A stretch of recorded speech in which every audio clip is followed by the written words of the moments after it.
Did you know that in the United States alone, about $40 billion worth of cardboard boxes are made each year, and they're often used just once and then thrown away? Let me walk you through the 13 steps it takes to make a new box, and then we'll compare that with the 3 simple steps we take here at usedcardboardboxes.com. It all starts by cutting down trees. This causes deforestation, erosion, requires massive fuel usage, causes pollution, and contributes to global warming. The cut logs are then loaded onto a tractor trailer and trucked to a pulp mill. This requires more fuel usage, which pollutes the air. And boy, do those trucks clog the freeways.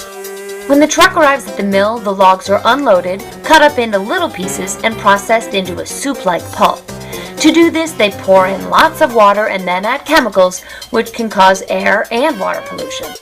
When the huge vats of pulp are mixed and ready, the pulp is often trucked, yes, trucked again, to a paper mill. This requires more fuel, more freeway congestion, and causes more emissions.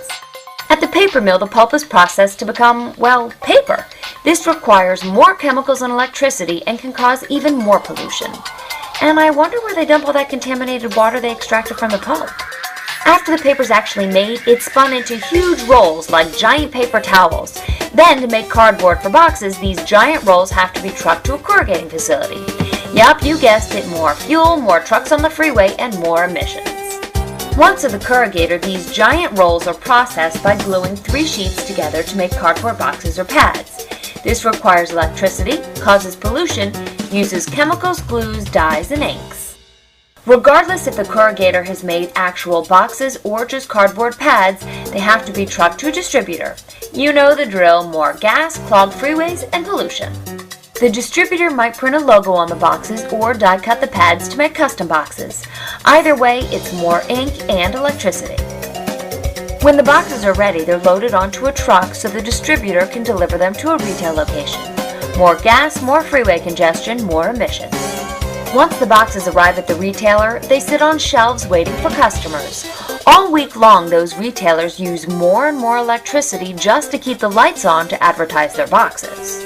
In order to prepare for a move, customers just like you often have to drive to the store to pick up the boxes. More fuel, roadway congestion, and emissions. Now that you've purchased your boxes, it's time to drive back home, unload them, and start packing. Yet another use of fuel, road congestion, and source of emissions. I don't know about you, I'm tired and I haven't even started packing. As you can see, this is an elaborate and consumptive process that places heavy demands on our natural resources. But now, have a real quick look at the 3 simple steps it takes usedcardboardboxes.com to get quality used boxes right to your door. UCB trucks quality used boxes from local companies back to local warehouses. This requires fuel and causes emissions, but we use common carriers to reduce congestion and optimize our loads. We then carefully sort, inspect, and pack the very same boxes into our convenient moving kits. This requires good old-fashioned manual labor and some electricity so we can see what we're doing. Every day, UPS comes to each of our regional distribution centers to pick up our moving kits and deliver them to our local customers. This requires some fuel and causes some emissions.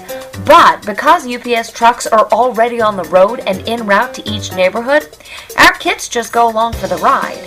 We selected UPS as our carrier of choice thanks to their new clean fleet, which helps minimize their environmental footprint.